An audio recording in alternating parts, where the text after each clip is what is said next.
I also want to show you something called the Hyoid Release. And again, my mentor and friend, Dr. Carrie Ridgway, is the one that turned me on to this and showed this to me many years ago. And I've had some phenomenal results with this release. So, the hyoid is a cradle of bones. It's up underneath the jaw and holds the larynx and the pharynx up underneath there. There are three major ones on this side and then one that goes across called the basihyoid bone, and then three on the other. There are actually more than seven that I'm describing, but the basihyoid bone is attached to the base of the tongue.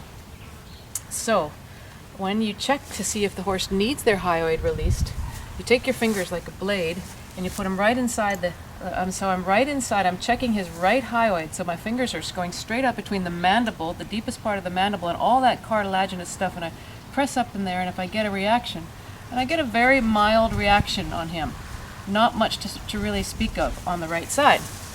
So then I go to the other side, so I'm on his right side checking the left hyoid, and again I put my fingers like a blade and I'm going straight up, and I get quite a bit more of a reaction on his left hyoid. So I'm going to say that he's positive for the left hyoid release. So we've got a positive for a left hyoid, so there's two steps in releasing the hyoid, and if I'm releasing the left side, I go in there and gently, not pull. I ask for the tongue, and I ask it to come out to the right side. So I'm holding that tongue just tight enough not to lose it, but not too tight. And I'm keeping my elbows really loose, and I'm saying, let go. I'm saying that with my soul, with my thoughts. If I wasn't making a video, I wouldn't be talking as much. I'd say, let go. There was a pretty long let go. And that, again, that tongue is attached to the base of that basihyoid bone, which can get that to release all those little fascial adhesions that I felt on the left side. So I'm saying, let go. And I've got loose elbows. Again, I'm only holding the tongue strong enough not to lose it. There was another pretty good release. He's the one that's pulling my hand up back in there. And I'm saying, let go. And when you finally get it released, sometimes your hand will actually go in a little circle. There was a couple really good ones there. I don't think he's had this done for quite a long time. There. So you teach what you release. And the other thing about it when you're doing the hyoid is you want to have a little towel with you. And again, that was only the first step, and I'll show you the second step. Step 2 in releasing the hyoid on the left is to address the omohyoideus muscle. The omo, meaning shoulder, hyoideus muscle is a strap muscle that goes from the shoulder all the way up to the inside of the hyoid. So I come on down here, and you find this place. On every horse, there's a very obvious place where there's the most room. Can you see that? You might want to get a little more coming from this direction. Perfect. So you can see right there where I can really get my fingers in between the shoulder blade and the base of the neck. Can you see that? And so then I get my fingers in there, and I'm not particularly pressing or probing. I'm just asking to create more space between the base of the neck and the shoulder blade. And then usually I'll get them to bend their head and neck around a little bit. And when I'm doing that, I'm actually addressing the origin of that omohyoideus muscle. Fall in. Come on over here.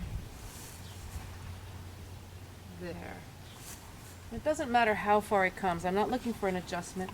I'm just looking for some release and more space. I don't know if you can see with the light, but my fingers are down now to almost my second set of knuckles compared to where I started. So there's no real timeline here.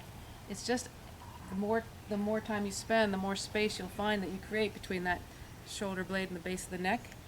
And then I just let him go. And if he didn't have a bunch of grass to go for, I would let him just do his yawning or his shaking. But he's just going to go straight to the grass because he doesn't really get to be on the grass. So this is another horse who is a little bit more adept at doing the hyoid release. And so he's generally had tension in the TMJ throughout his career. He's a Grand Prix dressage horse. So again, if you want to come over this way so we can just see, this might be better lighting. So I'm checking his right hyoid, and I put my hands up and make a little blade, and between the inside of the ramus of the mandible and all that cartilaginous stuff, I go up there and I check, and he says yes, he's got some tension there. So I'm going to say positive for the right, so I'll release the right hyoid. And then I like to be on the opposite side, so if I'm checking the left hyoid, I'll be on his right side and do the same thing. And so he's positive on both right and left hyoid. So I'm going to do his right hyoid first, which means I'll bring his tongue over to the left. And see, he knows about this. He's like, okay, I'll let go. I'll let go. Again, I'm asking that if I'm getting tension on the right side of that hyoid apparatus, then it means that there's some either, there could be fascial adhesions or just tension. The hyoid is a muscle of tension, and actually the hyoid and the psoas are both about tension. So I'm just saying let go, and he's giving us a lot of letting go here. See how free he is? He really knows about this. He knows I'm not trying to worm him or something like that. And I just lost that tongue, so I'm just going to take it back and just say a few more times, a couple more releases. Let go, Robin. There.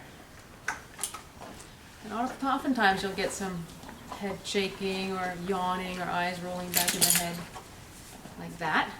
You want to have your towel, and let him have that moment of integrating that. And then you go to the other side, and I'll just step him over here a little bit for the light.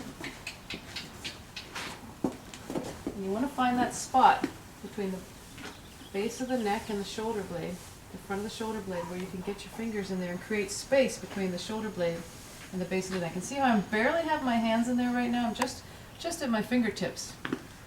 And then after a moment or two, I'm just going to bring his head around. Whoop.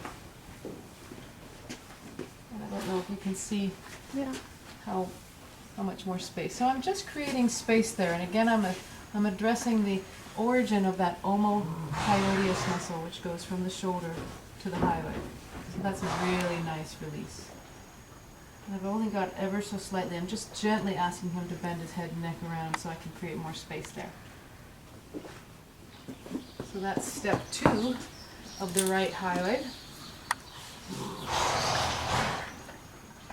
So we'll do the right hyoid, the left hyoid.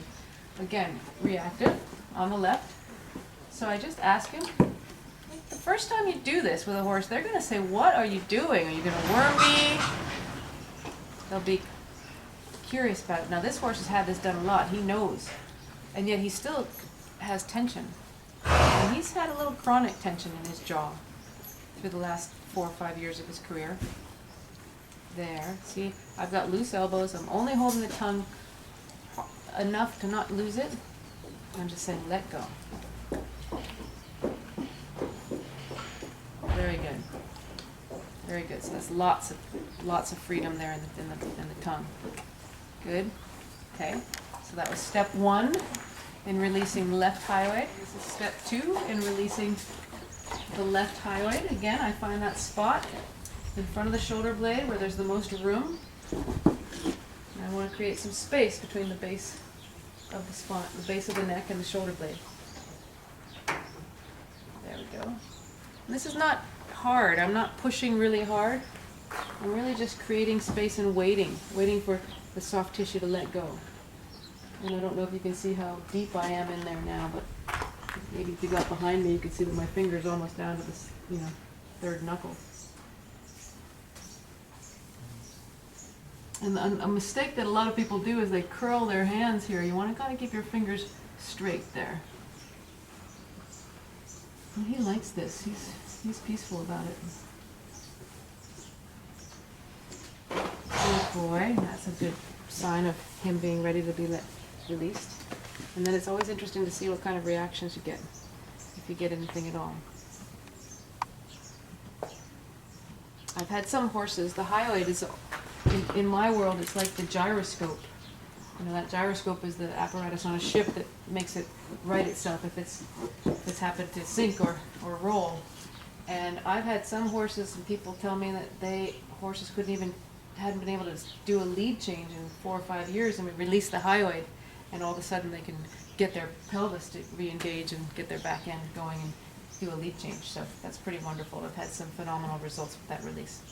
And I also want to just say that if you're not comfortable doing it, don't do it. Don't show this to clients or patients or people. If they're not comfortable getting into a horse's mouth and they have that fear, it's just not something they should do. So it's only certain people that are competent and comfortable enough to do that release.